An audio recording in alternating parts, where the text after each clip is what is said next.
So Neo, thank you for joining us here. That would be you. And let's jump into the PowerPoint now. And so we're going to cover how to mail your stuff for free. Actually, that's kind of a misnomer, but that's something we in the public can relate with. It's really more prepaid is where we really want to look at. So first off, I'll just start with a quick disclaimer. I, Morpheus, Neo, any other entity or living man doesn't practice law, nor should anything said or given here be construed as law or legal advice. We don't tell you to do anything. Always important to do your own research and be responsible for your own actions. Being a creditor, being a responsible individual. And everything said, shared, or emailed is for entertainment purposes only. Okay. So just give you a quick roadmap of what we're going to do in Session 1. Do a little appreciation. I appreciate, first off, everybody who helped put this together, from MIC, Nancy Lane, John Jeff, John Turner, and always my man Brandon, who got me started on this whole rabbit hole search in the first place. We're going to see a little bit of rabbit hole researching. For some people that are new, what Morpheus is talking about is basically taking one particular item, word or subject, and just start following that definition after definition after definition. So we'll be doing that. And so if you're an experienced person, I'm sure you know how much time that takes. All right, so we're going to also cover what says that I can do this. And it's because you're the one. How did you figure out that I could do this? Once again, because you are the one, and that'll come clear a little bit later when we talk about some law forms. How did I do it? We'll go through it step by step. So don't worry that if you don't get everything, you'll have access to this, and all the items that are necessary for the documents and things of that nature will be emailed to you at a later time. And the mechanics of this is actually very, very simple. And nobody on this phone call won't be able to handle mechanics. This is much easier than an administrative process for sure. The comprehension of it may be a little bit different, but we'll get to that in a second. And at the end, we'll finish up with a little appreciation and love for everybody, and let's move on. So what you should see on your screen right now is some samples from around the globe sent to an entity known as Clark and Majesty over in Los Angeles, California. The upper left one actually is from France, and you'll notice there's no actual stamp on there, just the postmark of the post office. And you'll notice it says Taxe Percue in the upper right-hand corner, UPURL 114.2.2, which is out of the UPU manual, which you can always Google for that one. Or I was going to include it on the emails, but it's like 90 megs or something like that, so you can just Google that. But then you have the bottom one is from Thailand. And also this person who was traveling around the world, somebody I met at MIC1, sent me one from India. Where else is there? Japan and a few other places. And pretty much did the same thing. One thing to note is, we'll cover this toward the end, is the return address on the bottom one and the top. You'll notice that it actually says Culver City, California, non-domestic without the U.S. And that was dropped in a mailbox over in France or Thailand and England, and still got to Clark with no stamp. So it was all prepaid.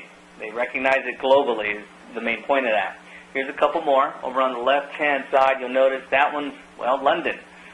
Interesting on that one, the only thing that we got noticed on that one is on the bottom, on the front, you'll notice that it has the little barcodes down there, a little imprint.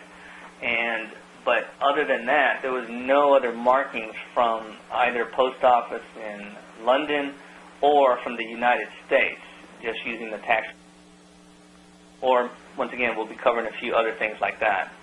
I got somebody dialing in here. We just won't answer that. But the interesting thing is, just have a label on the back that says Royal Mail. This one actually took approximately, I think it was about 2 months to get to us. But everything else got point A to point B within, usually even across the globe, somewhere from 4 to about 10 days. Pretty fast.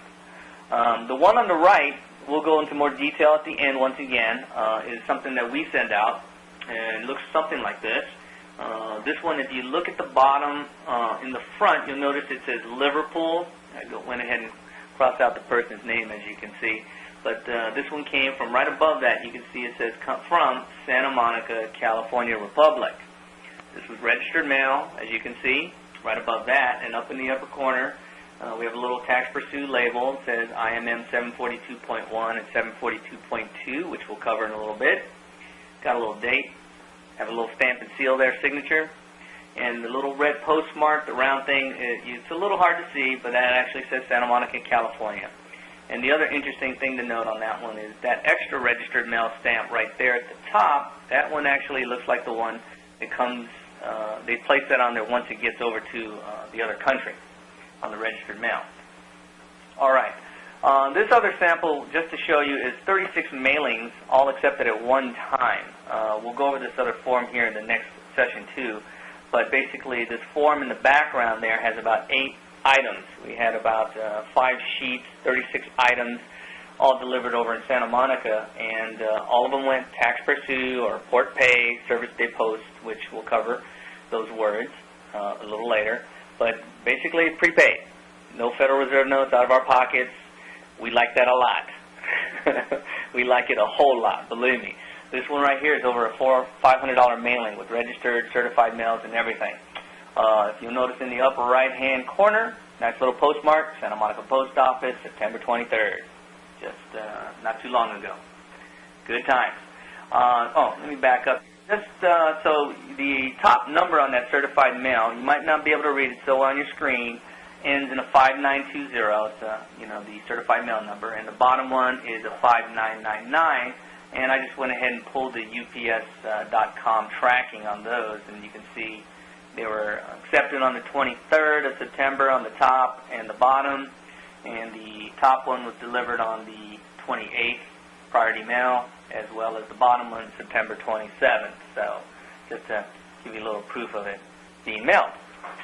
All right, so how to mail my stuff for free. So one of the things that I would have presumed that everybody on the phone is familiar with or heard about is HCR 192, Public Law 7310. So I just want to have you think to yourself, in your mind, through Public Law 7310, what is prepaid? What does that mean to you? You know, if everything's prepaid, why am I putting Federal Reserve notes out of my pocket? Or why am I sending a check to somebody and putting more Federal Reserve? One thing might be I just don't know or believe it that it's supposed to be so therefore they can keep contesting my A for V, my closed checking account, my OID, whatever it might be. But we want to get the word free out of our minds and get back into prepaid, because it's under the statutes, it's under, I'm going to use the term their law, but we want to work with prepaid, not free. Okay? So Taxe Percue is one of the words that you'll be hearing a lot of, and that literally means tax payment or tax recognized in French. It's Taxe Percue, I believe it's pronounced. Other terms are used are Port Pay, Postage Paid, On Postal Service, as you can see there, or Taxe Percue, TP as initial Service Day Post, On Her Majesty's Service. So we're going to see some things about a little bit. And once again, the UPU article RL 114 2.2 out of the UPU mail manual. So let's move on. This is right off of the actual USPS website. You can see that it says 742. Some of our favorite numbers here. And I'm just going to read this real quick for you, just in case it's a little small on your screen. The International Mail Manual, 742, section Stamps Not Affixed. Okay, 742.1, marking some items of foreign origin. Pay attention to that. Foreign origin do not bear postage stamps, but instead are marked postage paid, postal service, service des postes, Taxe Percue, or TP, Port Pay, PP, followed by postmark. Another accent there, emphasis. The marking on Her Majesty's Service or On Her Majesty's Service is also sometimes used, treat this mail as prepaid.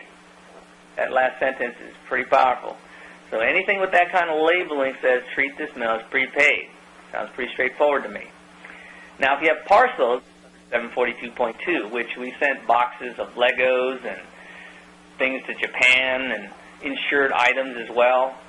So we use the various labels that are above in 742.1. It says 742.2. Some foreign post offices do not put postage stamps on parcels. All such parcels received must be regarded as prepaid. So that sounds pretty straightforward, but that's kind of like, HR 192, Public Law 7310, you say A for V and accept for value, and, they should just, accept your Visa bill or your Verizon bill and, just mark it off and start off at zero. But based on results, that doesn't always work. So let's move on. First time, actually, my colleague and friend Phoenix, also known as Trinity, was countered over at the Santa Monica Post Office. It was a registered mail article, and it was actually obstructed from passage. And I think maybe at the end we'll have her share what exactly the conversation was, because we're going to be covering what exactly someone might say to the counter person at the end. But I'm going to play something here in a moment. So what happened was that basically the registered mail article that wanted to be given or passed from one courier to the post office, they didn't accept it. So she left a note that said basically IMM 742.1 for the supervisor and said, look at this and call me back. So once again, let me jump out of this here for a second. And I'm going to play this a couple times just in case you can't hear it so well. But this is the message that the postal supervisor left.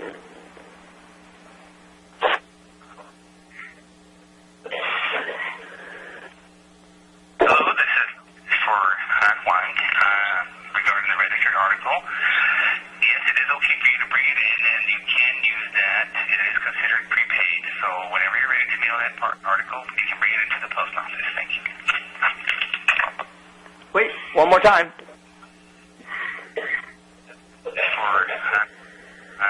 Regarding the registered article, yes, it is okay for you to bring it in, and you can use that. It is considered prepaid, so whenever you're ready to mail that article, you can bring it into the post office. Thank you. Wow, cool stuff, huh? Yep. Believe me, we were excited. After that, we basically dropped it off and had a few issues. We'll cover those issues in session 2, but in general, that was like the office that we sent the 36 items out of just recently, too.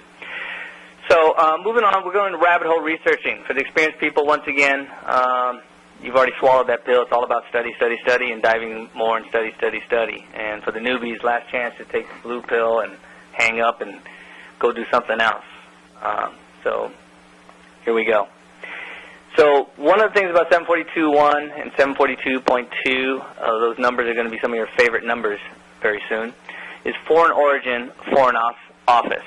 So what we mean by that is define what is before what is not. Or what that means is, do you know what you're placing your mail or post into? Where are you physically in relation to the other states? And that may not just be physical like a state of California. It might be more of like, I'm in a state of joy, state of happiness. So where are you physically in relation to other states by your actions? And how important is research, re-examine, and defining words? So let's start jumping in the rabbit hole. So make sure you get ready to take some notes here. City. So when you talk about city, most people kind of look at this definition: an inhabited place of greater size, population, or importance than a town or village. Pretty straightforward. I live in the city of Los Angeles. I live in the city of Seattle. But let's move on to definition 1B in Webster's Online. What does that say? An incorporated British town. British town? Wow. Usually of major size or importance, having the status of an episcopal see. Episcopal see is a place where the bishop actually is seated. Interesting enough, I couldn't find that map again, but I believe there's approximately 12 to 24, I forget what the number was, but bishops that cover various territories of the United States. And I was just not thinking about it. It might kind of be similar to the district courts that are out there. Funny how that works. All right, 1C, capitalized. Now, so if you see, like, I pay my taxes to the city of Seattle, all capitalized, it could mean the financial district of London or the influential interests of the British economy. How's that? All right, male, chiefly Scottish. Another interesting thing as you start looking into the dictionary, what Morpheus is finds Scot law, it kind of pops up in a lot of different places. So haven't really seen or figured out why, but probably has some meaning there. So let's take a look. A mail can be a bag or wallet, material sent or carried in the postal system, which most of us are familiar with. A conveyance that transports mail. Okay, sounds reasonable. A nation's postal system, often used in plural. Okay, so let's look a little deeper. Oh, another definition, chiefly Scottish. Notice, mail can mean payment or rent. Okay, all right, let's move on. Now, there's a mail box there. So what is the meaning of box? To enclose in, or as if in a box, or to hem in. Sounds pretty reasonable. But if you look at Black's 8th, it says, once again, history and English and Scots law, to file a paper with a court of law. What? How did you come up with to file a paper with a court of law for the meaning of box? Now that's pretty interesting to me. So let's take a look at that sentence here. You send mail by box to the city of Los Angeles. So that could break down to you send your payment or rent, or this could be a contract possibly, right? Or a conditional acceptance. By, box means filing a paper with a court of law to the financial district of London. Let that sink in for a moment. So if I take my envelope, I could be sending payment and filing that through a court of law to the financial district of London. Seems to make a lot of sense to me. That's the first thing I thought of. Like, say what? That's crazy. So let's take a look at the box and dive in just a little bit deeper now. Here we go down the rabbit hole. Notice it says to file a paper with a court of law, and it actually is lowercase. Lowercase, uppercase seems to make a difference in when you start defining things, like proper nouns or all capital name. The one I want to pay attention here is number 2 on screen. It says a court that proceeds according to the course of common law, and that is governed by rules and principles.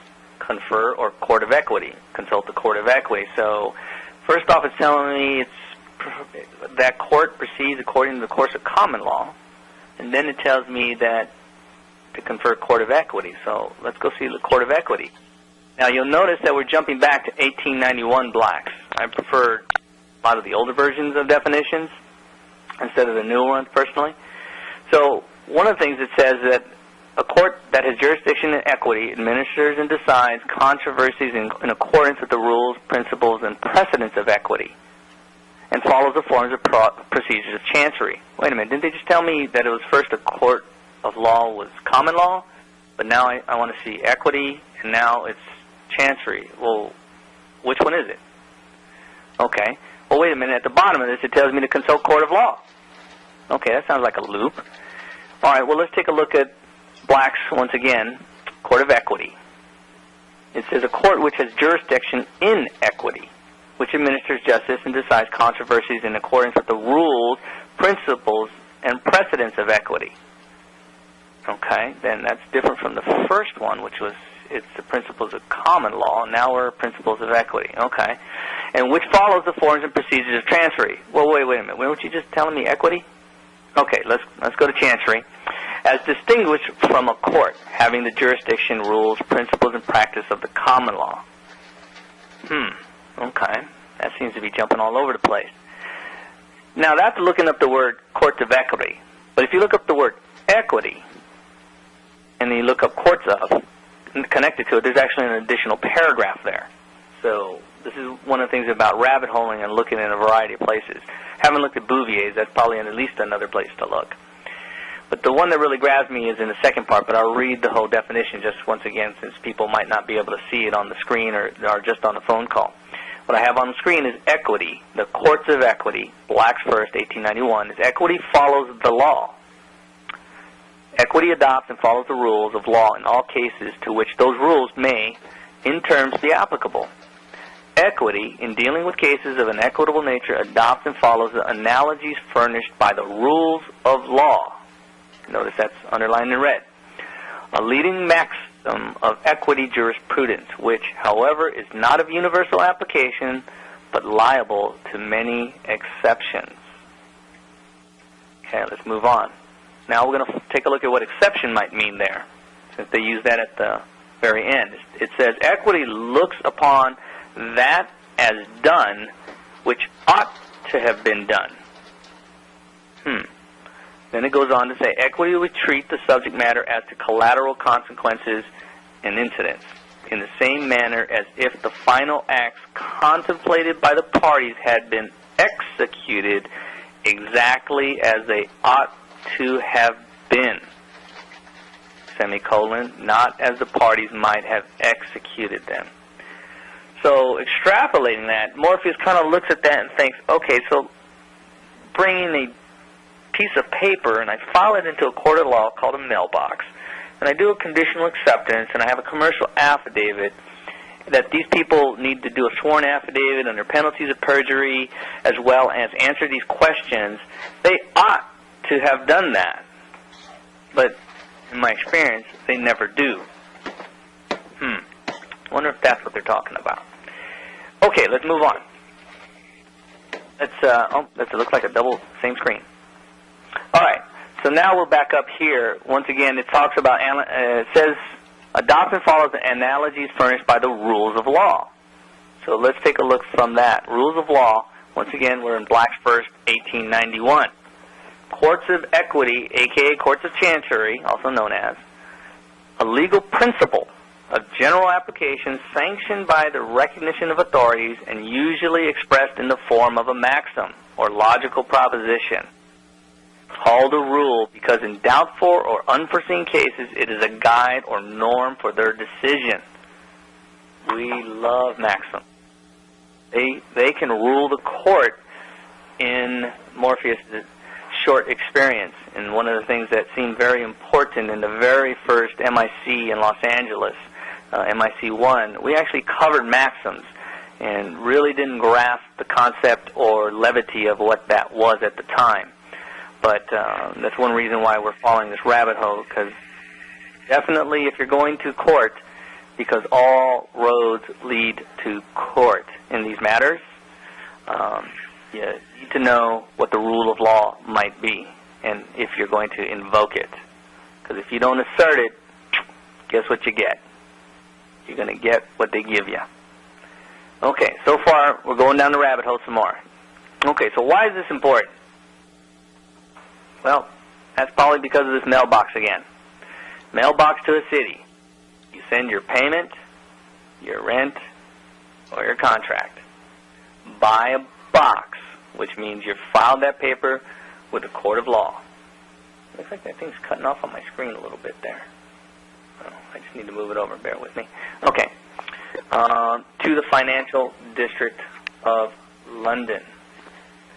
Okay. So, one of the documents that some of you might have already read, we're going to switch subjects just a slight tad, it's called Postal Power. Once again, if you notice, it does say, read this, hearsay. Haven't found any place that the things that it says are written in stone, code, statutes, law, anywhere. But sounds good, so we do use some of those principles, as you'll see. On the screen it says Postal Power Doc, use of a notary combined with the postage stamp, and sometimes embassy stamps, gives you a priority mechanism. We're not going to dive into the rabbit hole of a priority mechanism, but it sounds kind of important. Everything is commerce, and all commerce is contract. And I can hear Gordon Hall telling me, contract is law, and law is contract. And when I first heard him say that, I'm like, what is he talking about? All right, so the master of the contract is the post office? Is that, wait. The master of the contract is the post office, and the UPU is the supreme overlord of the commerce, banking, and postal systems of the world. Now, that may be hearsay. When Morpheus has done his research, he's found that the UPU is quite a powerful being, and we're going to go into them just a tad here. I did make a note once again. Everybody here is going to be registered for the free, it's not going to be free, but you're going to get it for free, Notary Presentments 101. Many people seem to have problems finding notaries. You're going to know in the first 10 minutes what your number one problem is, and when we get to that point, so don't miss that one.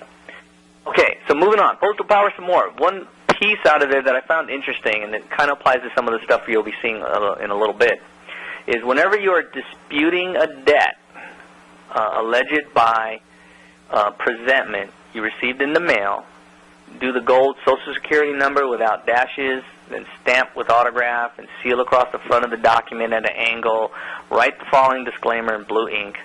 I dispute this debt and all claims to contract in accordance with 15 U.S.C. 1692G, which is about disputing debt. Don't exactly use those words, but I just wanted to pull that out because I reread that recently, getting ready for this webinar, and found that very interesting. And we'll be rabbit-holing that probably in a few weeks here. One thing about the word dispute, I've heard, one of the things with the creditors and commerce movement that I originally got involved with and follow quite adamantly is that I'm not here to argue. I'm here to be a creditor and ask a question. So if you look up the word dispute, it's not really fighting, depending on which definition you're looking at. Dispute means to call into question. So that's what I'm doing. I'm questioning whether this debt is valid. That's all. And if they can't prove it, then it's just fraud. All right, so let's recap. Gone through some definitions of city and things of that nature. Okay. We got one here. We got a question. It says, in many countries, they are now merging the post office and banks, like Japan. Have you heard about that? No, I have not. I noticed you had Vance put the comment about that. Yeah, I could see that, merging the post office and the banks due to the fact, when you look at the courts, which means bench, and bench in Latin, I believe it means bank, B-A-N-C. They're all banks, so merging them together is they just have different names, It's kind of like, Countrywide, Bank of America joining together. It's just, I don't see them really separate anymore, but it seems logical that they would want to do that, especially if the way they're consolidating, the way the money system is going to be working. It's all about control in my mind, and they're going to control it in a different way, so it'll be all within the post office. And at least in Los Angeles, most of the post offices are going. They look like the banks in Los Angeles. It's all bulletproof windows. You can't even touch the people. And it's like going through a TSA checkpoint. So it's like controlling the sheeple from keeping them from attacking the actual government officials or something. But I just make that up, and other parts of the country may not be so. Anyways, that's just in a half sense. Is there any other questions? If not, we can. Yeah, I got a question. Move on.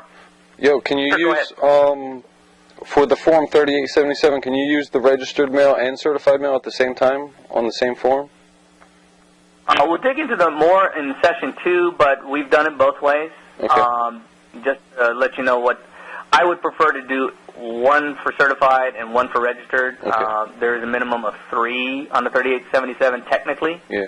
But I don't like mixing things up for the postal clerk because, they're kind of like freaked out in the first place when they get a Taxe Percue or a Port Pay right on their desk. Cool. Did that answer your question? Yeah, thank you. Sure, and once again, on session 2, we're going to go into 38.7 a lot more deeply for sure, and even some of the different things that we write on there. Cool. Okay? Thank you. I have No a problem. question. I'm hearing on the chat, someone has a question on the chat about what does countered mean? Okay, countered is a very long word. You want to look that up in Black's fourth, eighth, Bouvier's. It has a variety of meanings. Carol just sent me one. I think, Carol, I don't know if you can unmute or just type real quick. She sent me one on countered. I don't have the meaning off the top of my head, but it was quite interesting. It was two separate parts. One of them meaning that you can create a counter deed that actually erases the deed that's registered in the public with a counter letter or something of that nature. It was very, very interesting. You can create a counter deed, and it would actually override a public deed.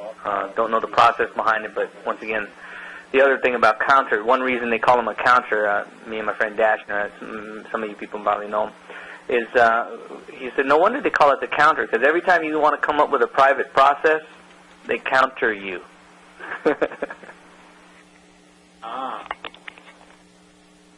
Interesting. Just Okay. play on words there. But go ahead. Okay. So, nutritional supplements.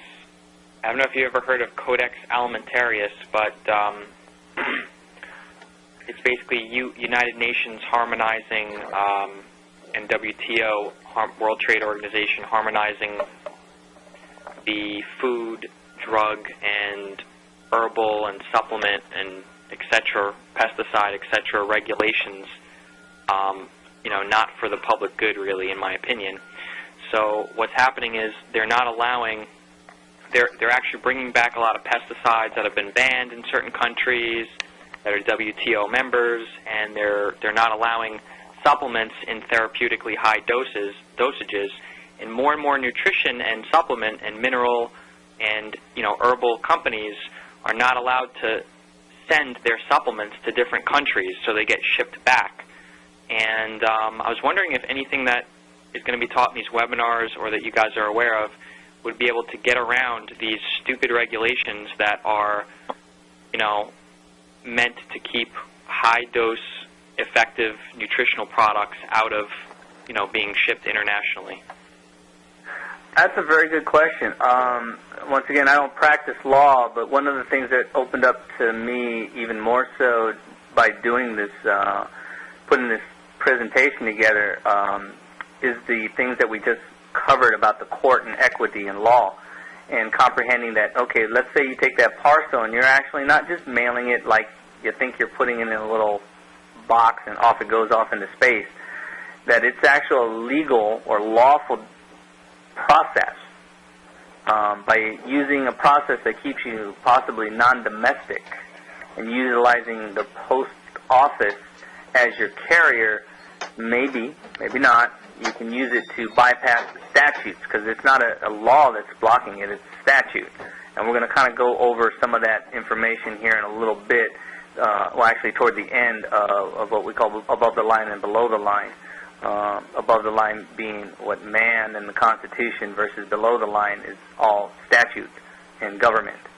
So it's possible. I would definitely, personally, if it was me, I'd be figuring out a way to go non-domestic without the United States, so I'm not run by their particular statutes. But as we go through some of this material, some of that might make more sense.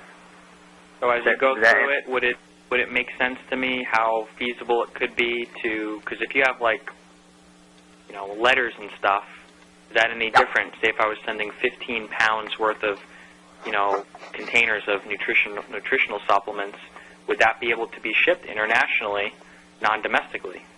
Why wouldn't it? Okay, don't hold me to it, but once again, we've shipped a variety of things. I mean, we haven't shipped a 10-pound box before, but we've shipped 5-pound, 10-pound Legos or 3-pound Legos or something like that, back and forth around the U.S. with no problem. Because as we go through this, once again, getting back to the International Mail Manual, it says treat this mail as prepaid. So now, one part might be whether you pay a fee or Federal Reserve notes of some type. Another part might be because of the company that person may be utilizing, they might put them on some list of, lack of a better term, terrorist activity with the FDA, which stands for Faster Dying Agents, last time I checked, you know, they may be on some kind of a list that stops it because of just the corporate name. You know, I don't know what they do. Just throwing that out as a possibility. But if it's prepaid, my opinion, it's prepaid. I don't care if it's 1,000 pounds. So in theory, technically, they shouldn't be able to refuse it and send it back, including international UN or WTO regulations, in theory.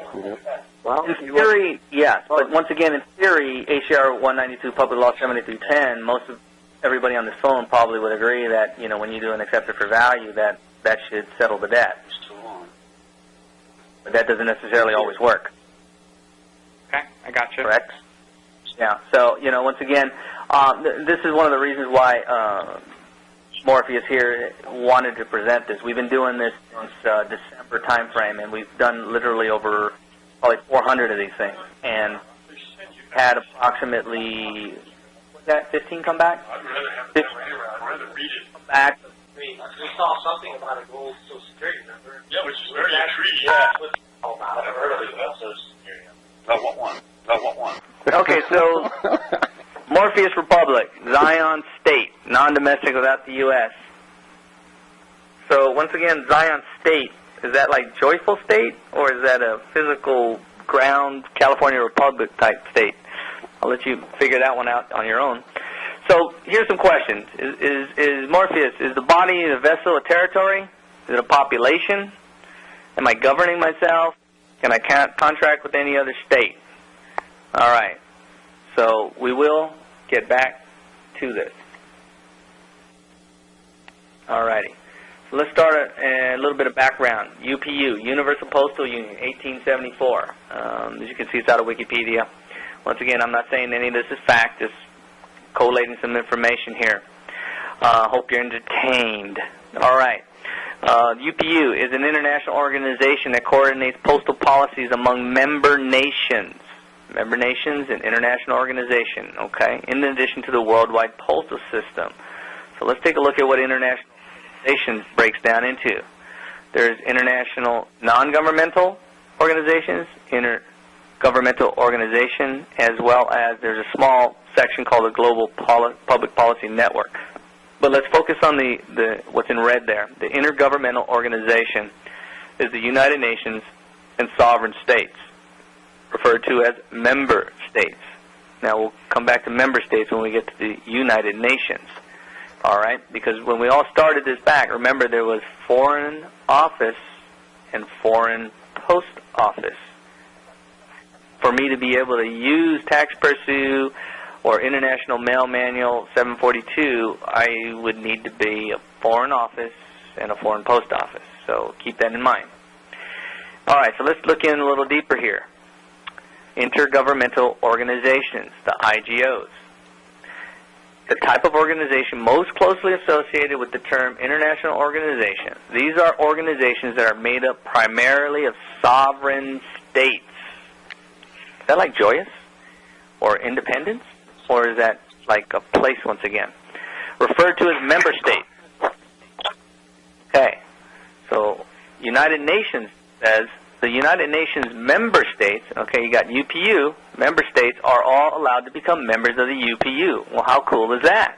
So if you're a member of the United Nations, you could be a member of the UPU. But wait, a non-member state, okay, of the United Nations may also become a member if 2/3 of the UPU member countries approve its request. Oh, that kind of sucks. So if I want to take Morpheus Republic, or California Republic for that matter, and want to be recognized, I need the 2/3 of the UPU to approve it? Wow, that sounds kind of tough. Okay, so that's a tough one for a sovereign state. But let's break down sovereign state a little bit now. Constitutive theory says must be recognized by other states. In practice, recognition by one or more of the great powers. That would be like Japan or China, United States, England. So 2/3 plus one of the major powers or great powers must approve you to be a sovereign state. Well, good luck on that one. But declarative theory is also listed under sovereign state. What is that? Well, we like this one. By contrast, meaning contrast to constitutive theory, the declarative theory defines a state as a person in international law if it meets the following criteria. Number 1, a defined territory. 2, permanent population. 3, a government. And 4, a capacity to enter into relations with other states. And according to declarative theory, an entity's statehood is independent of its recognition by other states. Independent of its recognition. We'll get into that a little bit more here in the rabbit hole. The declarative model was most famously expressed in 1933 Montevideo Convention. So let's break that down. Number 1, so a sovereign state needs a defined territory. Okay, so maybe I'll put you in the UCC. This is my defined territory. What exactly is your defined territory? This is Morpheus's defined territory. Kind of looks like that. So that's a defined territory, right? Let's go to number 2 now. So to be a sovereign state, I need a permanent population. Okay, how about population of 1? And are you not the 1? So, okay, number 1, good. Number 2, good. How about number 3? All right, black slate. A government is the structure of principles and rules determining how a state or organization is regulated. So what's your structure that governs and regulates, like your blood flow, your thoughts? Kind of like the brain, right? So, probably got one of those. Hey, look, Homer Simpson even has a brain. So he's even a government. Brain regulates your state. True? All right. 1, 2, 3 down. One more to go. Capacity to enter into relations with other states. Question. Not have the unlimited right to contract? I would say so. So that 1, 2, 3, and 4. I moved a little fast there. Okay. Let's go on to the Montevideo Convention that was mentioned earlier. So 1, 2, 3, and 4 gives you the declarative theory of being a state. So where did that come from? The Montevideo Convention on the Rights and Duties of States was a treaty signed at Montevideo, Uruguay on December 26, 1933. A lot of things happened during 1933. During the 7th International Conference of American States. When I read that, first thing that came up to me is I go, what happened at the number 6, 5, 4, 3, 2, and 1 International Conference of American States? I have no freaking idea. All right. So the convention codified the declarative theory of statehood as accepted as part of the customary international law. Okay. Let's look at that sovereign state again. Person in international law meets those criteria. Defined territory, permanent population, a government, and a capacity to enter relations with other states. I would say undeniably yes. Okay. Also listed in sovereign state, and this is the fun part that we get, I would say, from practically everybody here on this phone. While in abstract terms, a sovereign state can exist without being recognized by other sovereign states, unrecognized states will often find it hard to exercise full treaty-making powers and engage in diplomatic relations with other sovereign states. No frickin' shit. Are you kidding me? It sure does seem hard sometimes, doesn't it? So it kind of says right there that, yeah, you're sovereign, but you're going to have a hard time. Kind of tells us right there. You know, when Brandon says, look, they put it right out in front of you. That's kind of right out in front of me. Unrecognized states will often find it hard to exercise full treaty-making powers. Wow, okay. So let's jump back to unlimited right to contract for just a moment under United States Constitution, Article 1, Section 10, Clause 1. Toward the end, it talks about law impairing the obligation of contracts. So no state shall enter into a treaty, alliance, or confederation, grant letters of marque and reprisal, which letters of marque and reprisal are like those tickets that we receive, Pirates. coin money emit bills of credit, make anything but gold and silver coin, a tender and payment of debts, pass any bill of attainder, ex post facto law, or law impairing the obligation of contracts, or grant any title of nobility. So right here in the Constitution, you have unlimited rights of contracting. But then again, they also said make anything but gold and silver coin, the tender and payment of debts, which means that we're not really under the Constitution, especially if you're a 14th Amendment citizen, but we'll kind of get into that a little bit deeper here. So just keep that in mind as well. So let's go to this. This is kind of interesting. Unlimited right to contract. There's a link right there inside of there. It says the Constitution, and this is what we're talking about, the Constitution gives you the right to unlimited contracting. Well, actually, you have the right to unlimited contracting through God, but the Constitution pretty much memorializes that. The Constitution forbids the states to pass any law impairing the obligation of contracts. But there's nothing in that instrument which prohibits Congress from passing such a law. So wait a minute, you're just telling me that Congress, in this court case, can like override what the Constitution says? That's interesting. That's only because they're running under statutes versus Constitution. But once again, we'll dive into that a little bit deeper here. So keep that in mind. Make a note of that. Congress is not constitutional, statutorial. All right, this is another one. Title 18, subsection 11, foreign government defined. Now, remember, it said foreign post office. Foreign post office naturally have, or excuse me, a foreign government naturally has a post office. That's the only way they can do commerce around the globe. And foreign office of origin. The term foreign government, as used in this title, except in these following sections, includes any government. Any government. Oh, we decided what a government was, right? Faction, or body of insurgents within country with which the United States is at peace. As far as I can tell, Morpheus is at peace. Irrespective of recognition by the United States. Wait a minute. Hold on. Wait. Back up first. So Morpheus Republic, or California Republic, even though they may not recognize it, United States, that would be the United States Corporation, not the lowercase u in States of America from 1776, that is.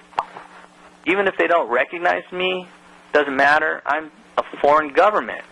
Well, son of a gun. Okay, I'll accept their statute. Seems reasonable. So they mention unrecognized, irrespective of recognition, hard to recognize. Kind of might apply to your unalienable rights, or unalienable rights, the way Morpheus sees it. So this is a quick little chart on how law is. There's God's law, there's natural law, then man and man-made constitutional law, which includes like oath of offices for your judges, police, politicians, school teachers, etc., notaries.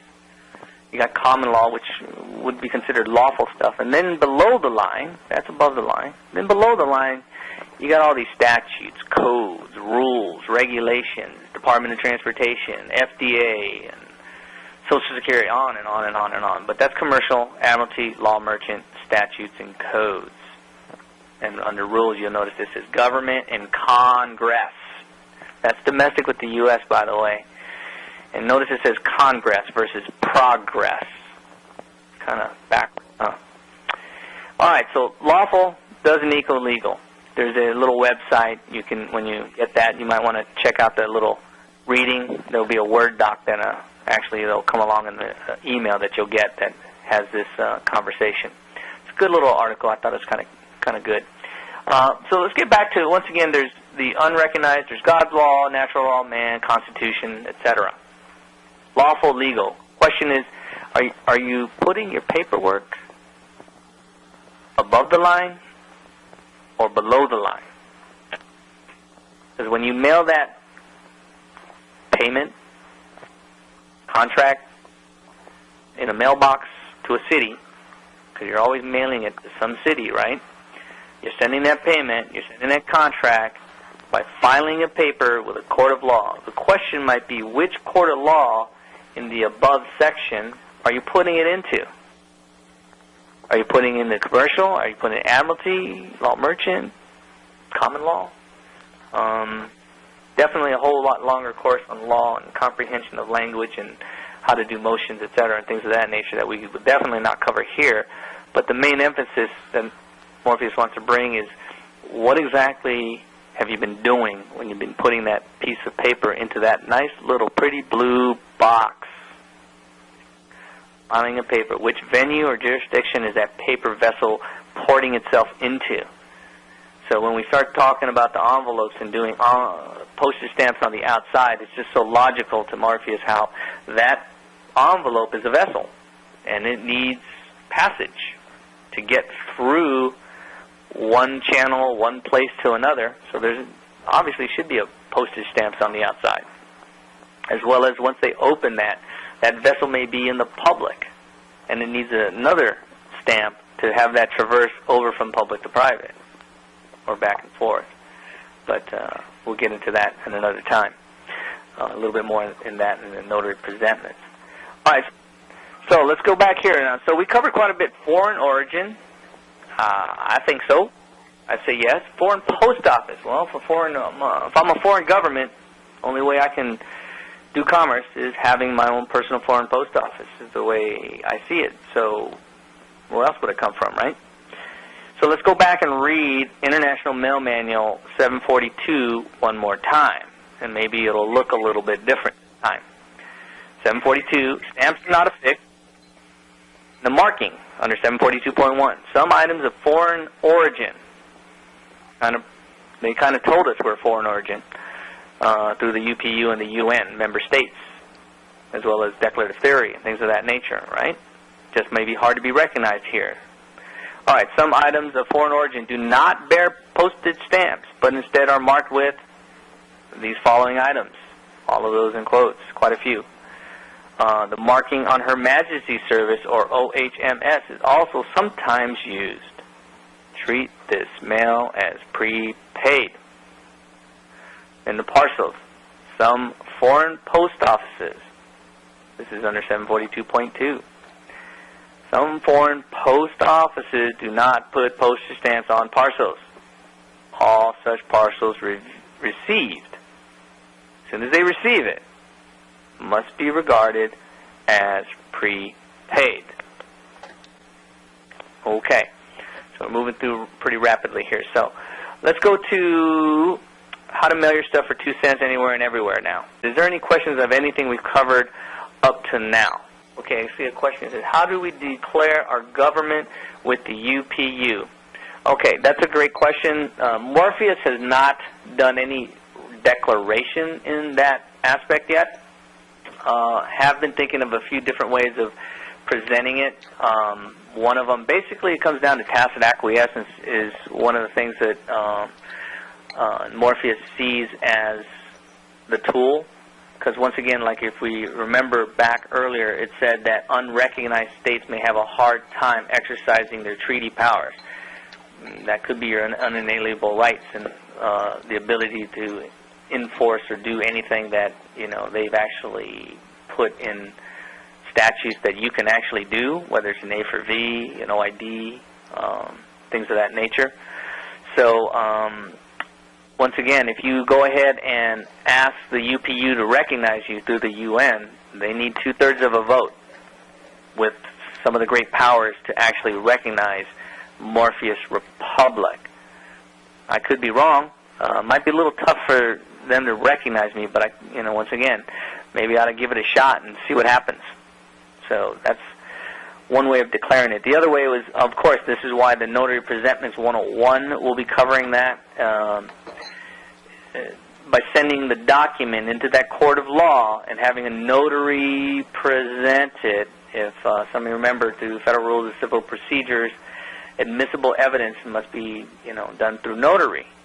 So if a notary drops that off into that box, which is filing a paper into a court of law, I'm going to keep repeating that all night long, then you have the notary noticing the world or the UPU or the UN, whomever you may be contracting with, that you're currently an unrecognized state, but you'd like to be recognized. And even if they don't recognize you, you're still a sovereign state. You're still a foreign government, are you not? Okay. What is a gold Social Security number? Well, if you read the Postal Power, which it will be in the handout, that article or that document speaks that the colors that you use, like gold is the King's Edict, purple is a royal, I forget what blue was off the top of my head, and then we say red is private, but supposedly the gold is like the King's Edict, so it's commanding your servant, the postal workers or whomever's handling the mail or court papers, that the court is, or the king is actually making the demand. That's my comprehension of what the reason for the gold, writing it on the postage stamp or on your documents. Personally, Morpheus likes purple. Just seems to come out well, and he's got a nice pen for that. So I actually choose to use that. I do have a gold pen too I use sometimes, but that's the reason for the color that I know of. This is a nice little test for you to try, how to mail your stuff. So instead of maybe jumping right into some of the Taxe Percue, Port Pay, Service Dispost, that type of stuff right away, if I were you, I would do a little bit of this testing first just to see how there may be a public and private operating, or a postal service and a post office all operating at the same time without you really even seeing it. So if you notice, we'll just take one sample at a time. The upper left one is coming from, it says Culver City. Once again, if you remember, the one coming from Thailand and India and a few other places were also labeled with the sender's address from Culver City, and it still got back to Los Angeles from around the globe. But this is using a 2-cent stamp. You'll notice on the top one, it has the postal marking, has the postmark from the United States Post Office there, but there's no other signature or anything on it. It was just a 3-cent stamp that was put on there. And just address normally, it says non-domestic, but going to this addressee, it's not as important, but unless you want to maybe control if it's going to the public or private, that would actually deem it important. Then the bottom one, you'll see that it's addressed to, once again, that entity named Clark over at there in Los Angeles, California. But you'll notice that this 3-cent stamp has a little signature across it there, as well as maybe a little dating there at the top. But once again, this was just dropped into a little mail slot over at the mailbox and off and went. And the reason we have a upper left different from the, meaning the sender to the recipient, different addresses, we wanted to make sure that if it didn't work, they would normally return it, not enough postage or postage due, things of that nature, and it goes back to the original place. But these all ended up at the 3717 South La Brea Avenue, as well as many, many other items. In fact, sent with 3 cents or 2-cent stamp. And that goes back to, according to some of the things that we read, the reason it's a 2 or 3 cent stamp, or technically the 2-cent stamp, is that's when the UPU was, what was it, 1874, I believe, they started, and that's the denomination that they used for the post office to carry your letter through. So they still hold that amount. Technically, it says it's 4 cents per ounce. So, but I've also mailed CDs and packages for 3 cents, and it's gotten there pretty much anywhere around the United States. All right. So here's once again, you'll get this in an email, but it's also nice to write it down, because you'll the more you repeat it, the simpler it is for you. How to label the sender on the 2-cent stamps here. Spell out every word, no abbreviations. Boulevard, no BLVD. Avenue, AVE, period. Don't do that either. Using words such as non-domestic without the U.S. works pretty well. Non-resident, also foreign mail near, and then you can put brackets and zip code. Special delivery, it's always kind of a nice touch. Means something if you do a rabbit hole on that one. Special delivery has some different meanings as well with the post office. Longitude, latitude, general delivery, sui juris. Okay.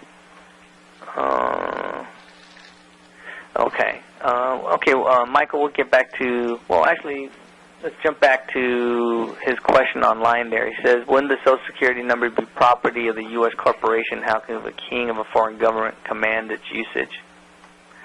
And then Nancy says the Social Security number is used without the dashes, which is just an identifier. Good point.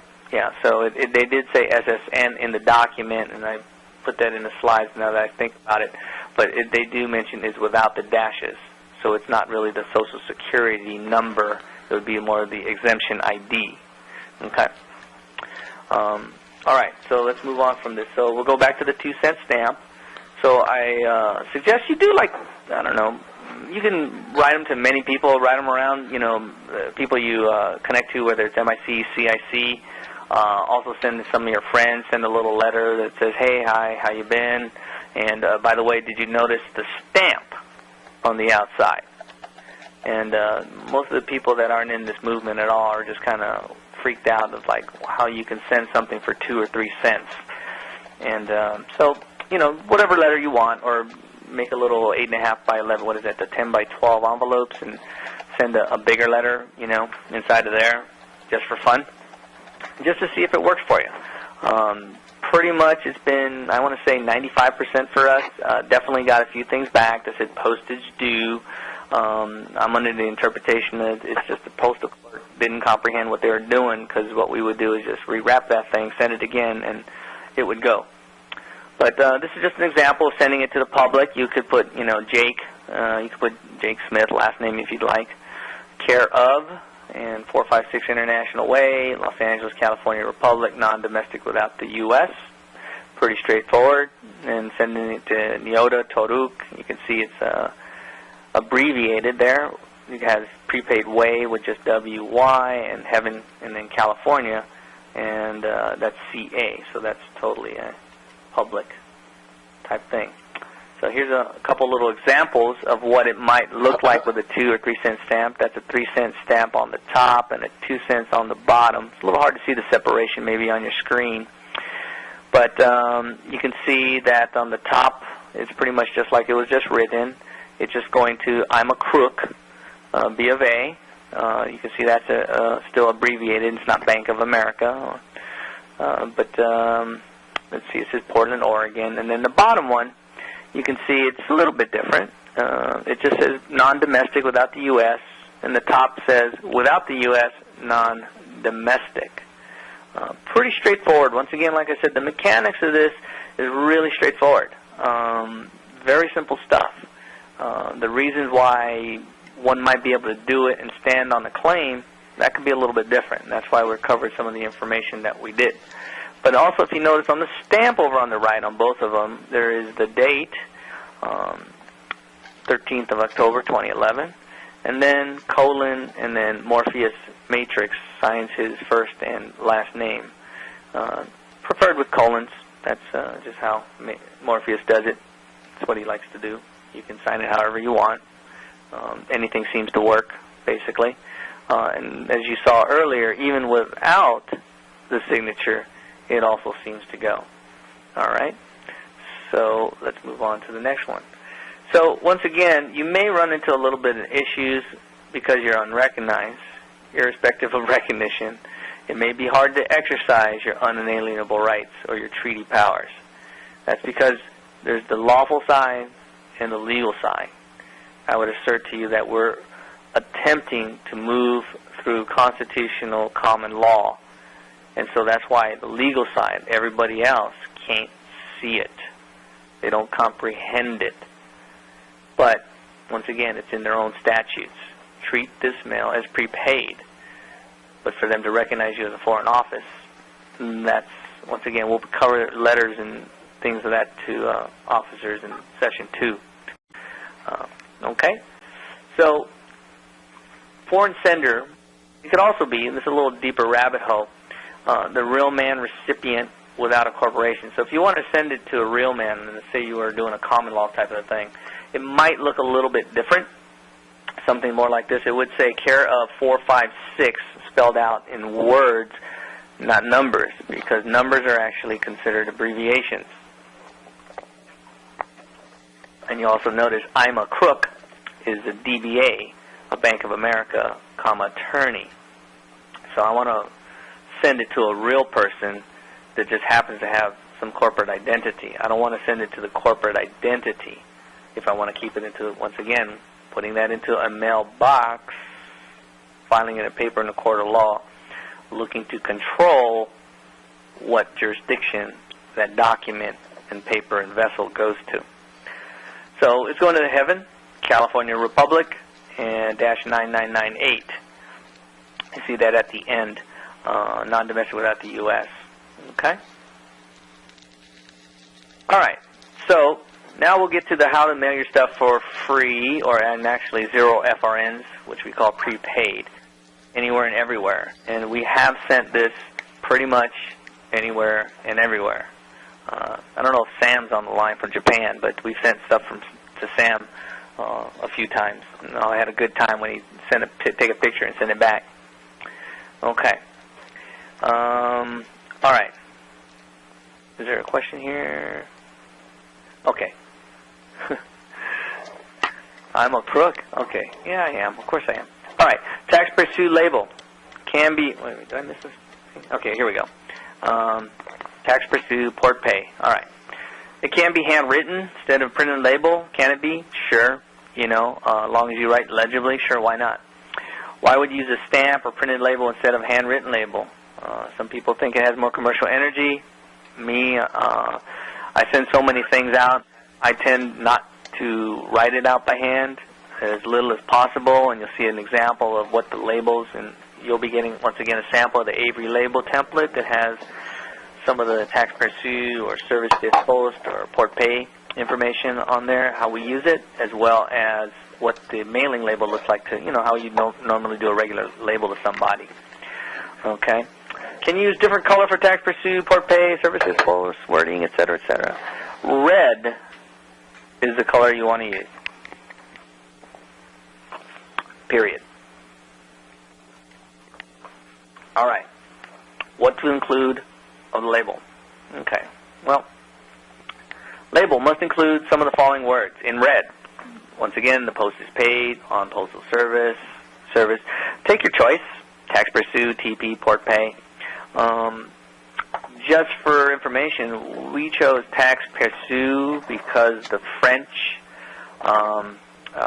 is one of the only 2 republics that were left in the early 1900s. And Theodore Roosevelt actually mentioned that in his speech at, I want to say, it wasn't Jamestown. It was actually when he went over to Europe, and he was in France. And he mentioned that the only 2 republics, great republics left, was the United States of America and France. And that's one of the reasons why France is probably involved in a heavy part of the post, as well as Germany and Switzerland. UPU is out of Bern, Switzerland. But the reason we chose Taxe Percue is in the UPU manual under Article 114, RL Article, was it? Yeah, RL 114 2.2. They use the word Taxe Percue. They don't use the other terminology. So we figured standardizing on that would kind of be a good thing. But we're actually going to start testing all the other terms just for fun here, starting this coming week. Also, Trinity or Phoenix also used On Her Majesty's Service one time, and that was a cute little episode that we had. I'm just going to repeat this back again because, once again, it's about some items of foreign origin. I like to keep that in mind, that when I'm floating around here in commerce, this body, this vessel, is foreign from everything the United States is doing. I am foreign. I'm just floating out there. A police officer comes to me and says, "Hey, you don't have a driver's license." And I'm like, "Hey, I'm not under your statute." Who are you talking to? That's a little bit longer discussion, and going to have that challenge, I'm sure, one day soon. But really want to keep that in mind. This contracting is all about jurisdiction, words, agreement, offer, acceptance, and where are you offering it from, where are you accepting it from.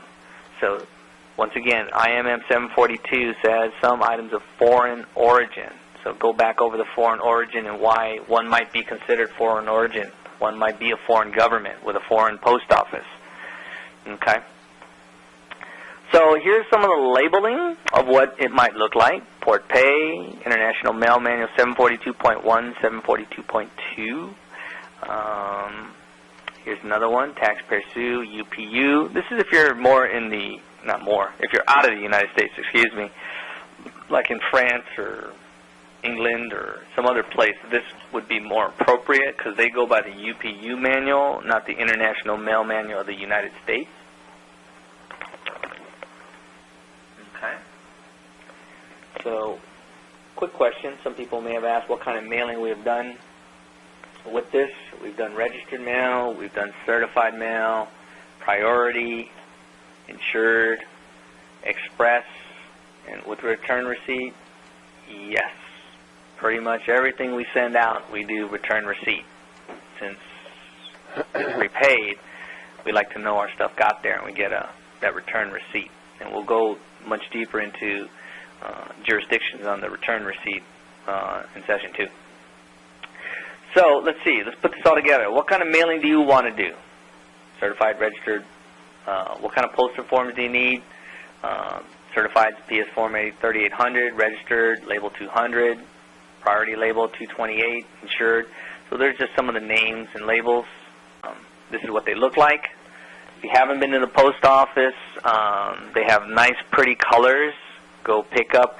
Make a little post office section for yourself. If some of you more experienced people have definitely mailed an awful lot, and you probably already got your little postal section at home like we do here. But go pick up some of these. The main focus we do primarily nowadays is certified mail. We definitely do send things registered, but once again, we don't want to get into the law aspect of public versus private jurisdiction here. I don't have the time for that. But most of the things that Morpheus sends out certified. Pretty much every part of his administrative process until he gets to maybe doing like a true bill, he might send that out with a registered mail. And also register that with a UCC1, but that's a whole different process. So that's what the postal forms look like. Sample domestic return receipts might look something like this. You can see on the bottom left one, you'll notice that it just says, there's actually a name of 2 individuals there. Foreign Office of Origin is on there. Montana Avenue, 1112, number 538. You notice it's kind of backwards from what you're normally used to seeing. I invite you, when you do your 2 cents mailing, mix it up.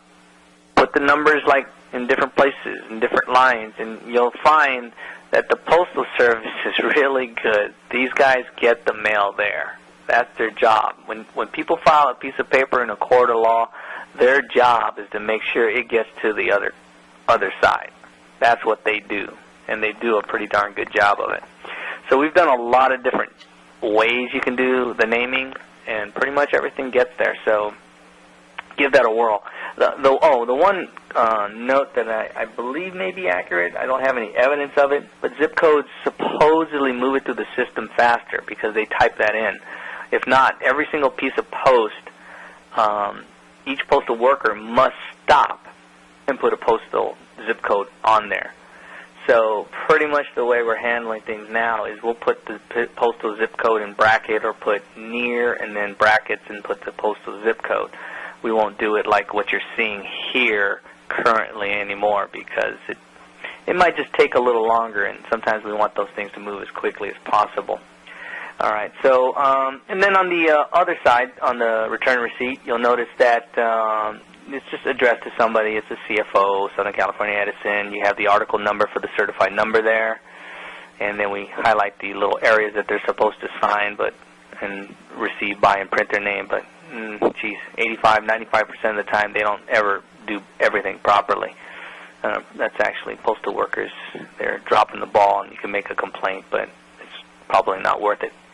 The other thing you'll notice on that upper right one, you'll notice there's an NR 233 SoCal Edison.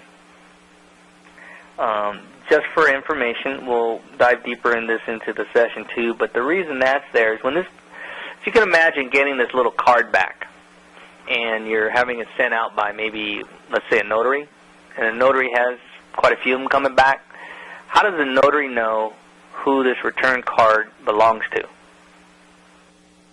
Or in this case, even if it had to come back to you, which Morpheus wouldn't recommend that for himself, he would always have it go to a third-party witness. That stands for Notary Record 233. So in the notary's handbook, they can basically look that up and go, oh, that belongs to this person. Pretty simple. But make a mistake and do 30 of these before you actually start labeling, and you realize you better figure out a system. Otherwise, you're going to be searching where to put receipts like all day long. Or maybe not all day, but you'll be spending more time than you want to. All right, so here's a sample international return receipt. Once again, Session 2 will cover more deeply on some of the different ways we fill these out and why we attempted a few things, and some things have worked, some things that haven't. But this is all part of the Taxe Percue, Port Pay, Service Dispost. They all were accepted without any Federal Reserve notes, and they went to, in this case, Wells Fargo Home Equity. And that was actually part of the 36 package that went out. That's one reason why we love this. We don't put Federal Reserve out for registered mail, especially when we do 36 of them. Okay, so what do we got here? Phoenix, Arizona, it was stamped, it was received, and then it was sent back to us. One thing to note, registered mail pink cards for some reason take longer to come back. They also take longer to get to point A to point B, but for some reason they also seem to take longer to come back.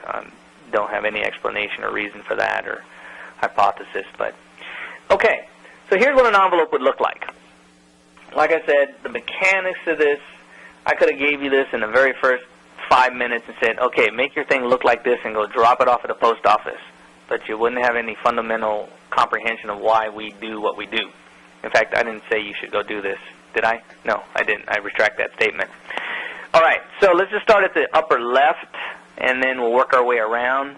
The label in the upper left, the sender label, or the source location, or the way we like to look at it, is the beginning of the contract in the court or venue that it might be residing in, is in the upper left-hand corner.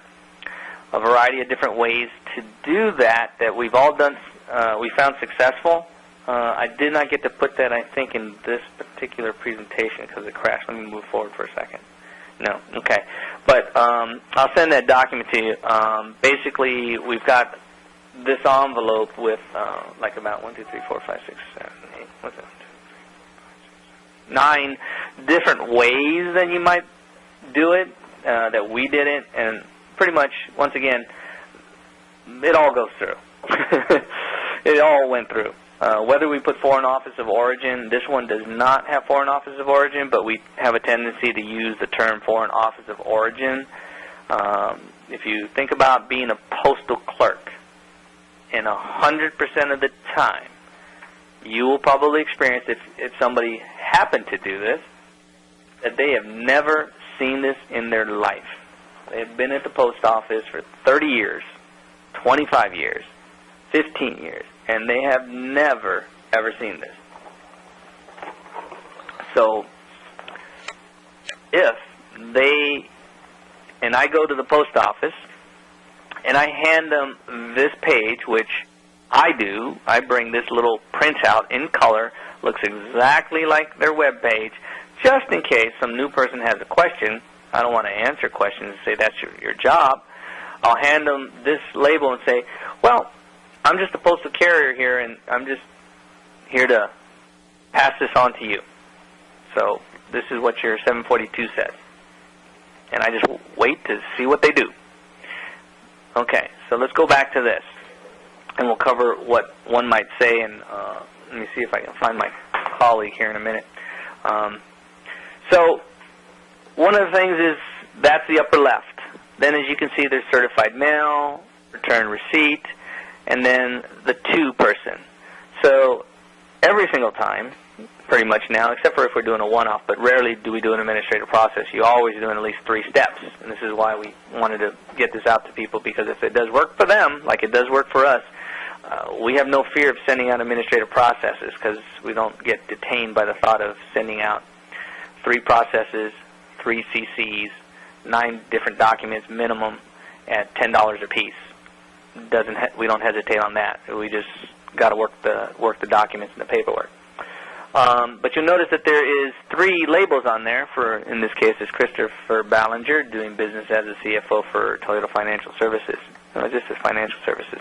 Anyways, that comes out on the Avery label, and then so as you do it, you'll just drop a sticker on each one of those, and those are done. On the flip side of that return receipt, which you don't see, there will be a return address, or in this case, a return place, not an address. Sometimes an address, though. That would be public. Place is private. On the back side. Once again, we'll cover that more in session 2. On the back side, you know, Thomas Anderson up at the top may be on the back, or it could be Thomas Anderson's notary. That's always a possibility. Or this could be Thomas Anderson, the notary there. Once again, that comes down to a little bit more in session 2. All right, over in the upper right-hand corner, nice pretty little sticker. It says Taxe Percue. It's got a date. And underneath that little red thumbprint, it says Stamp and Seal. On the previous one, you didn't see a seal, which Morpheus would consider his thumbprint. So when you look at postmark and you barrel down and rabbit hole that, you know, Morpheus sees that seal is the postmark as well as the signature. So when they ask you that, which you may be asked, my question is, they go, hey, well, how is this, like, free? Well, let me show you this again. What does it say? I'm just a postal carrier, and that's, once again, session 2 will cover a little bit more of obstruction of mails, Title 18, 1701, I believe that's what it is. Some items of foreign origin, it says that, you know, aren't you supposed to just treat this as prepaid? That's pretty much the question I have. And one second here. Give me one moment. I'm looking for obstruction of mails here so I can quote this for you here. All right, here we go. So, obstruction of mails specifically says, Title 18, subsection 1701, whoever knowingly and willfully obstructs or retards the passage of the mail or any carrier. I am a carrier when I bring my post or mail. So it says, willfully obstructs or retards the passage of the mail or any carrier or conveyance carrying the mail shall be fined under this title or imprisoned not more than 6 months or both. So if someone doesn't want to take it, my question is, are you obstructing the passage or retarding the passage of this mail? And they'll go, oh, no. Well, what exactly is happening here then? I don't really know what's going on. I'm just the carrier here, and I'm passing this mail to you. We'll cover that a little bit more here in a sec.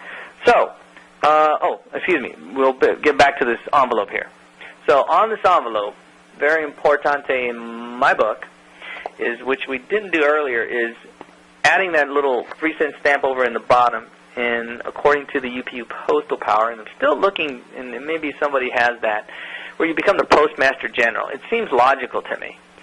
When you make this stamp and you actually sign this on your 2-cent stamp or on this particular filing into the court of law, when I put it into that mailbox, that I'm the Postmaster General. And what is that, or what might that mean, is I move myself above the line into a higher law form because I'm the one in control of the documents inside of this vessel. not the United States Post Office. I am. Could be a big difference when you get to some point of being challenged or not. Okay. Alrighty then. So that's what it looks like. Pretty straightforward. Once again, this is a little printout that personally, when I have like usually 3 of these printed out, have a couple in the car, 1 in the house. So whenever I'm like running to a post office, just in case I get challenged, I bring this out and I go, hey, you know, I'm just a carrier and done this many times before at other post offices, et cetera, et cetera. Give them a little story because sometimes I explain stuff because Morpheus likes to talk much more than he should probably, and based on results. But either way, just because otherwise there's no communication going on, you know, and don't treat them like, you know, like, I have a question for you. You know, it's just like, well, here, this is what it says. That other post offices have done all the time. They just treat it as prepaid. And usually what happens on the ones that have worked for us, they take it to the back, this piece of paper, and they're back there for a little while. So my presumption, of course I just make this up, is that they're looking on their own website and seeing this is true or not. And the bottom line is they come back and they either do one or two things. Either they accept it or they don't. And for us, most of the time, except for once, they've actually pretty much taken it and just accepted it. And we're pretty much done with that particular part of the process. They scan it. They bop it. That's another term. I didn't put that in here, but bop, B-O-P, a term you want to learn. Because that's what that little rubber stamp that they stamp that thing with, it's not a stamp. They call it a bopper. So when you use the term bop, they're very familiar with that. And it's also postal something indica. I forget what the B is. PVI. That's that little sticker when you go to the post office, right? And they put that little, you know, normally you pay $10.10 for priority or $6.66 for a certified mail. They put that little sticker on there. That's called a PVI. So one of the things we just terminology-wise get used to saying, because that's what they're used to saying, the person at the Santa Monica Post Office, that voice that you'll hear again here in a moment, the actual postal supervisor said, well, he just tells their postal clerk, you know, just treat it as prepaid, scan it, do a $0 PVI, and then stamp it, and that's it. Now, some people don't want the little sticker on there, so you want to notice them before you do this. Say, hey, you know what, I've been told that they don't want any PVI on there, so just create the 0 receipt, and then they give you the receipt for you, and they'll bop that little certified sticker for you. So they'll bop that guy where it says postmark here in the certified mail, and they'll bop, and you make sure they bop the Taxe Percue, okay? Because if this gets to point A to point B and it's not bopped, now you're counting on 2 places to comprehend Taxe Percue, port pay, service day post, not 1. We've definitely had some issues with that come back. So preferably you have them bop that. We'll talk about another way of how we handle some things currently that's a little bit different than that. But that's, once again, a little bit, I don't want to say it's advanced, but it's more of a Session 2 deal. Okay? So going back to the bottom stamp, we pretty much, Morpheus will stamp everything that he puts in now. And he stamps a lot of his documents inside as well because he wants to make sure that they pass through port properly. All right, so that was kind of a lot. But let me just, before we actually ask some questions, maybe you can type some questions up. Let me bring in my colleague here. Hold on a sec. You want to come? I'd like her to share the story of the original, well, when she first went into the Santa Monica Post Office when we started this, and, well, basically what happened. And then we're going to play our most famous and favorite postal supervisor and what he said. So hold on. This is, what name would you like to be tonight? Trinity, whatever you call me. Trinity. Okay, we'll stick with Trinity since we're in the Morpheus-Neo theme thing. All right? Okay, so here's Trinity. Hello, everyone. So Trinity wrote to the Santa Monica Post Office the very first time that she's on this adventure of mailing prepaid mail. And so obviously it's very new for the postal worker. So she came to the counter, and the lady was ringing her register mail up, and she said, "Oh, that will be $18, please." And then I'll go, and then Trinity would say, "Well, look at this mark over here. It's prepaid." And so the lady said, "You know what? I've never seen this before. I don't know how to. I'm not sure how to process this." And then so Trinity go, "So if you don't know how to process this, what would you be doing?"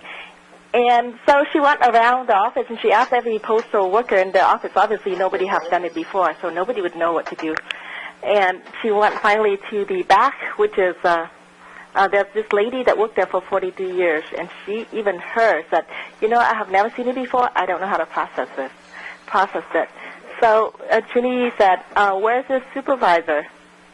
And the lady go, "He's basically not around at that time. He's taking a break."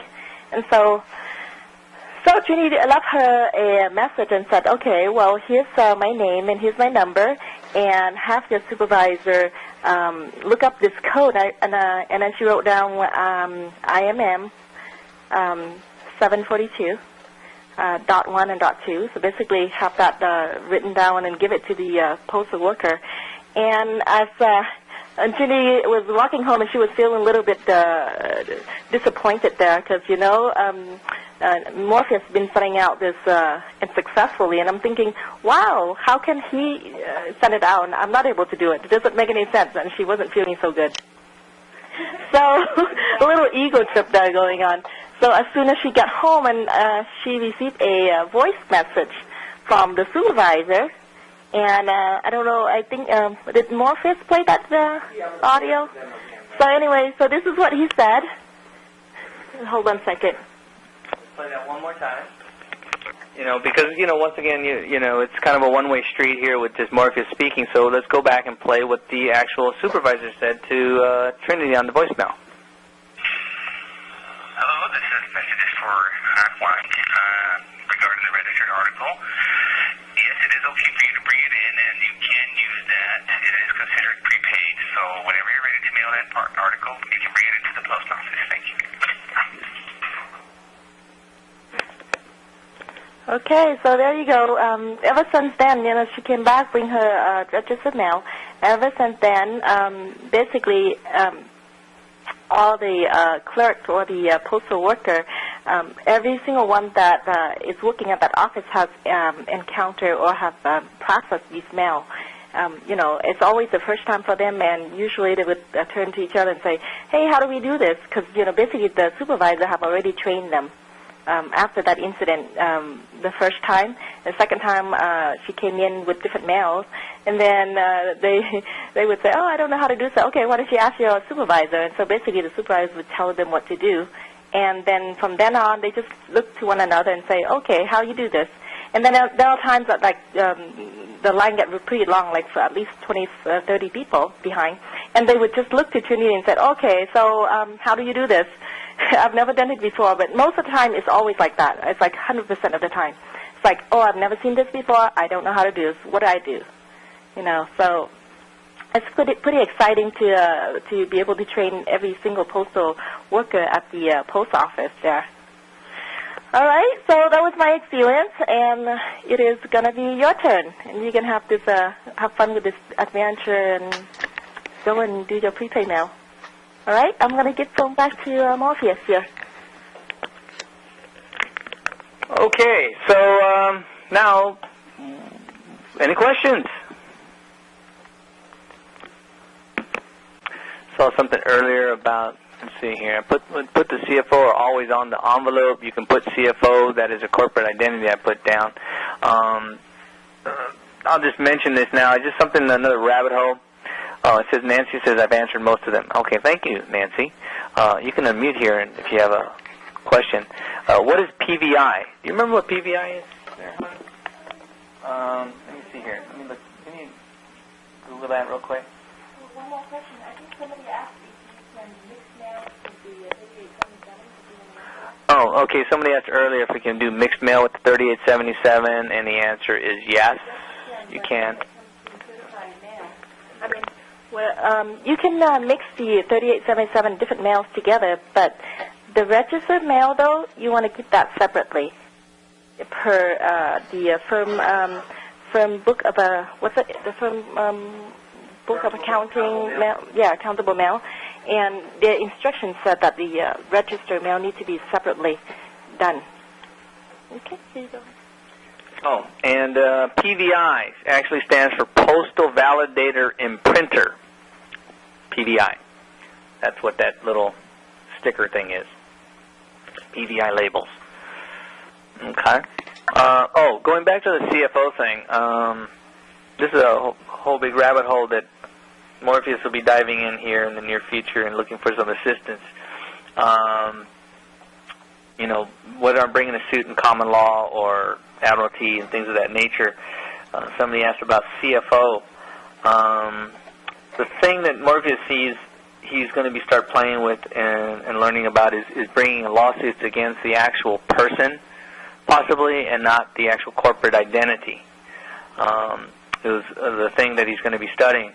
But something that may still work with the corporate identity CFO, what he was looking at under the notaries, and this is Presentment 101, we might not be able to cover that because it's a little deeper, but I'll mention it here since you asked the CFO question and it's just something to think about, is there used to be circuit courts in the United States, and they were created in 1789 under the original Constitution. And they were dissipated in approximately, I think it was 1912, and turned into district courts and court of appeals. Now, the thing about the district court and the court of appeals versus the circuit courts is the circuit courts themselves was able to, what do they call that, first instance. They actually could rule in the first instance, and they were also appellate courts in one, probably because they were maybe honorable back then, but based on the Constitution, but maybe not.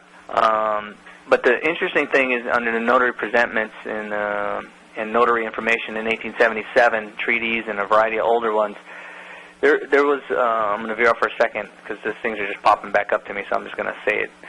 There was I believe it was a circuit court commissioner, or maybe it was I think it was a circuit court commissioner position.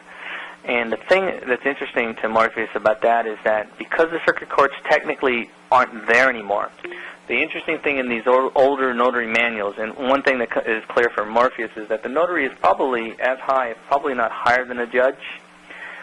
Just if you don't know how to stand on that, then you probably aren't.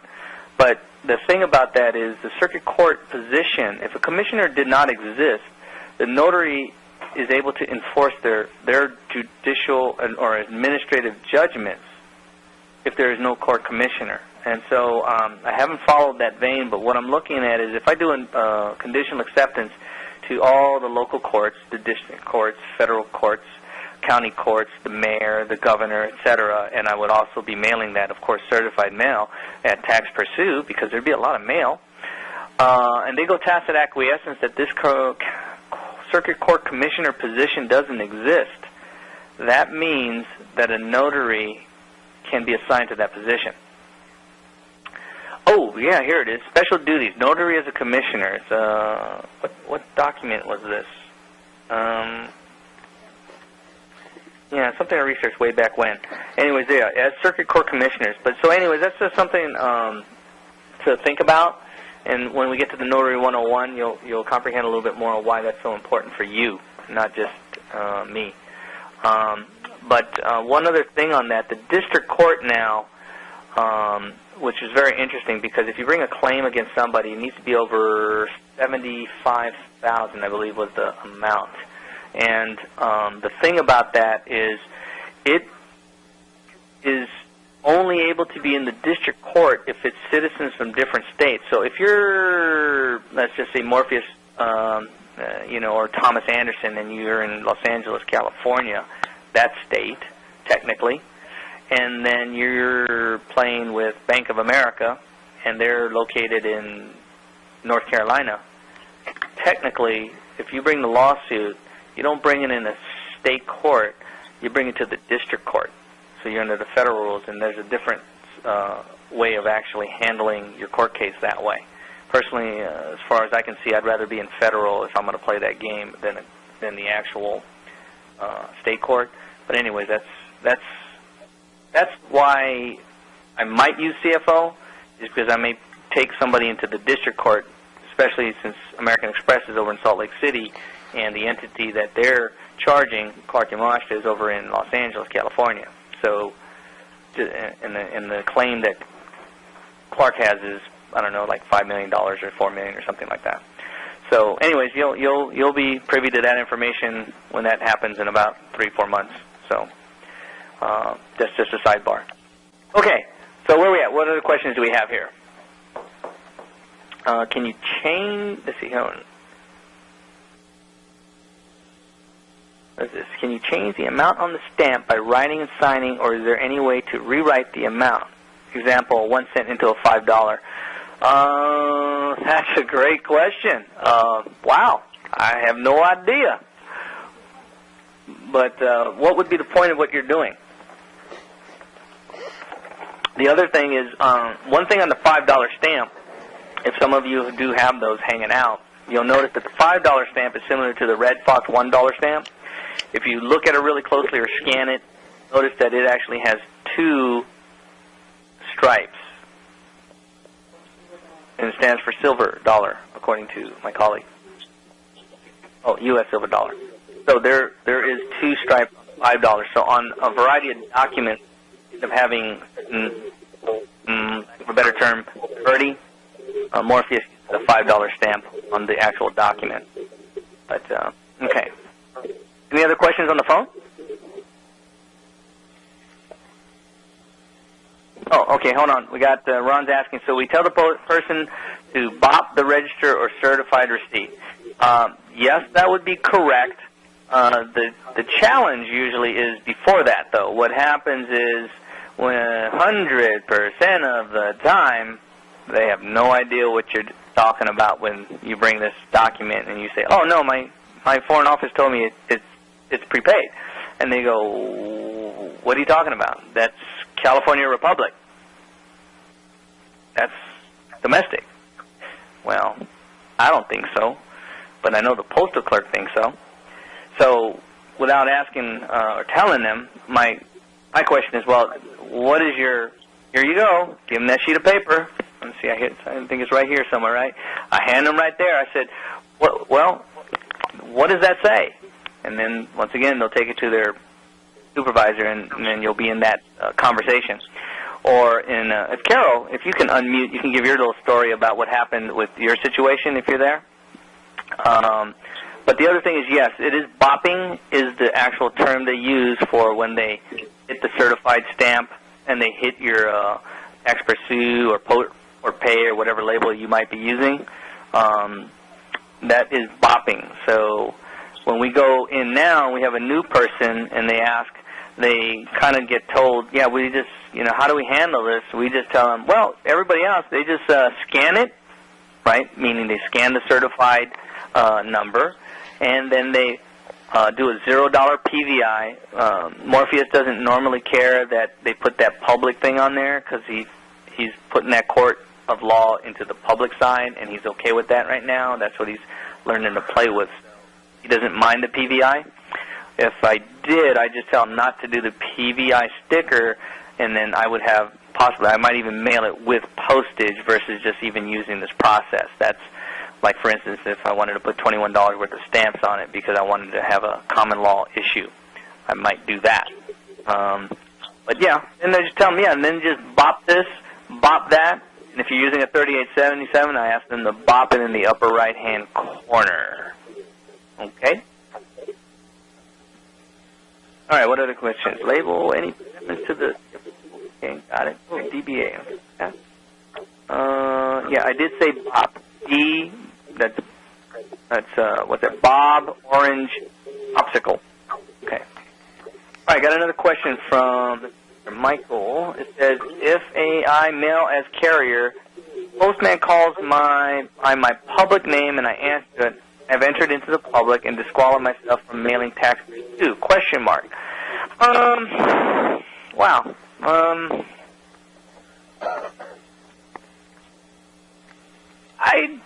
I wouldn't think that would be. I mean, technically that could be, but the thing about the way Morpheus kind of reads it, it's more like a contract is fluid and dynamic, so I've heard. So in that moment, yeah, that might be accurate, unless you retract that statement and recontract. But then again, when you're sending that out, when the postal carrier is talking to you and calls you by your name, the only reason I would think that would happen is because they're looking at the name on the envelope, and I'm going to presume, if it's different than what I'm saying, Michael, go ahead and type that on the question or chime in on the phone. Let's presume I got my envelope and it says Morpheus Matrix on there, and he goes, Mr. Matrix, once again, this is about being extremely aware of who you are. I am not Morpheus. I'm not Matrix. That's just the article or entity that, I use, just like I use a pencil or a pen. So if they go, Mr. Pencil, I don't look around and go, yes, I'm Mr. Pencil. But if I did answer, I'm Morpheus, would I give up being able to use Taxe Percue? It's possible they may stand on that, but I don't think that one would run into that issue. But it's possible. Once again, you're talking about a process that 100% of the people we run into have no comprehension. That would maybe be like an A for V and maybe an OID or any of those things, right? Nobody sits around and goes, oh, yeah, I know how to handle your A for V, and let me discharge your debt at the Southern California Edison, right? Just doesn't kind of happen. So, I'm making many presumptions here, but hopefully this is helping you comprehend what we've gone through. And we just come from the presumption that, hey, treat this mail as prepaid. So that's our presumption. So when it doesn't happen, we are extremely confused. You should see the look on our faces when it happens. Trust me, we are really confused. We're like, what? Well, we do this all the time, and it always goes. And so can you tell us what legal determination you're making that you're not taking this and obstructing the mail? And notice I'll use the word obstruct or retard because that's over in Title 18, 1701. I will specifically use, are you obstructing or retarding this mail? Because if they don't take it, are they not retarding it? And that's okay. Okay, that's fine. Well, who's your supervisor? Could you have them look at that and tell me how they're supposed to treat this? And if once again, session 2 will go into more deeply on how maybe to handle things that actually don't work. The lucky thing is we actually pretty much had to go through them pretty much all the time, and when we didn't, we ended up finding another avenue around it, so we never really needed to deal with it. It's kind of like if you got your A for V to work with the third person you talked to, and the first 2 never did, you just go to number 3, right? It's like, why would you go back to number 1 and 2 if number 3 is just handling your stuff for you? So we don't need to go back for pain if it's not necessary. Okay. Okay, let's see. What other questions we have? Mike says, still need to educate myself. Make no mistake, my friend, me too. And I am no master. I make a lot of mistakes. But I just started to take Kung Fu and Wing Chun, and one of the things that they say, is it okay to fail? Yes. Is it okay to fail? Yes. So how do you succeed? Fail faster. Fail faster. And learn from it. Learn from it and fail faster. Learn from it and fail faster. So, definitely some words of wisdom. Okay. All right, what other questions we got here? Capacity, right. We go in there as a postman or carrier. Okay, good question. What's that IMM say? It says, let's see, some items of foreign origin do not bear postage stamps. Okay, got it. And then, once again, obstruction of mail. Let's go back and I'll pull up the wording itself because there it is.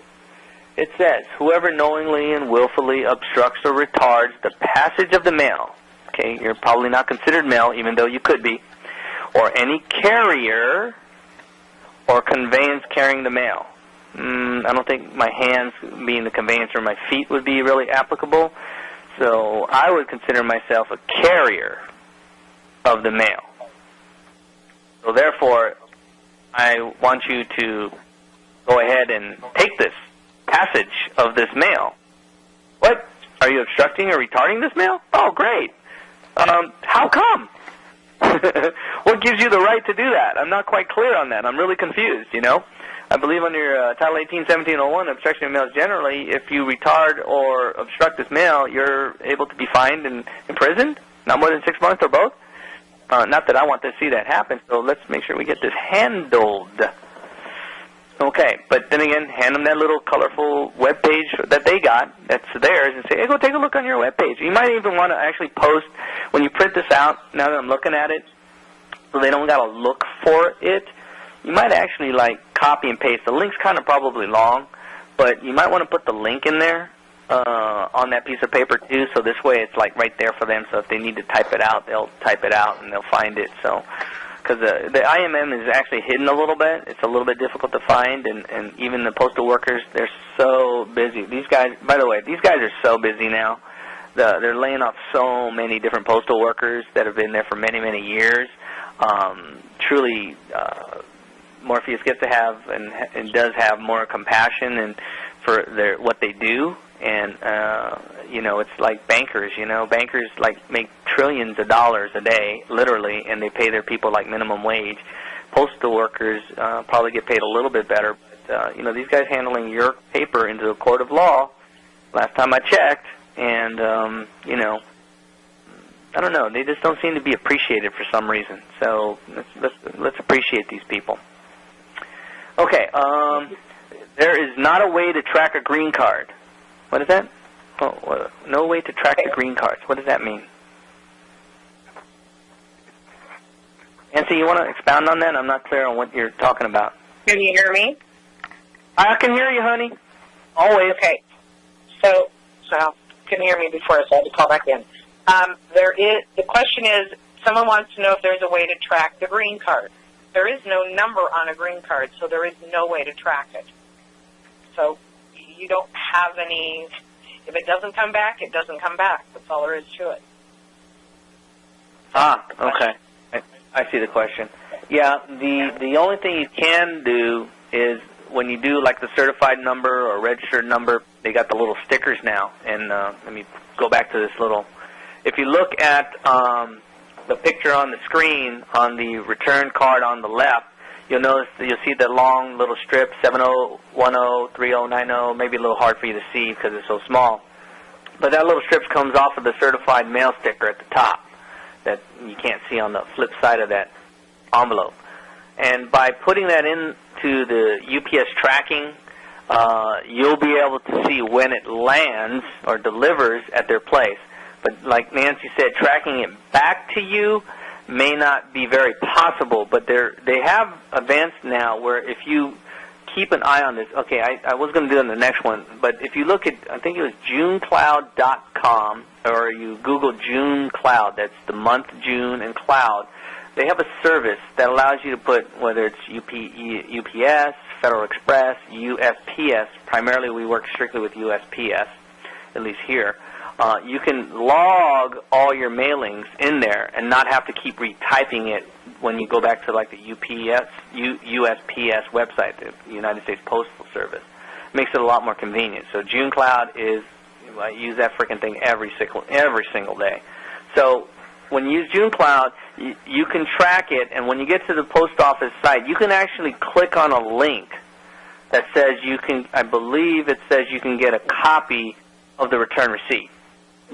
They can have it emailed to you now. But you got to do it within like 15 or 30 days. Otherwise, it just disappears off into space and you might as well forget it. So, yeah, I think it's 30 days. So if you keep an eye on it, you might be able to go ahead and get it. They should be scanning these things or taking a picture of these things when they deliver them now, so you can get it right away and then print the thing out and then put it in your records, and then hopefully they'll come back to you. But either way, because it's a court of law, at least the way Morpheus sees it, and they're handling this document, they're scanning it and giving you the proof of delivery. But then again, technically, when I put it in the mailbox, it's delivered, but that's a different story.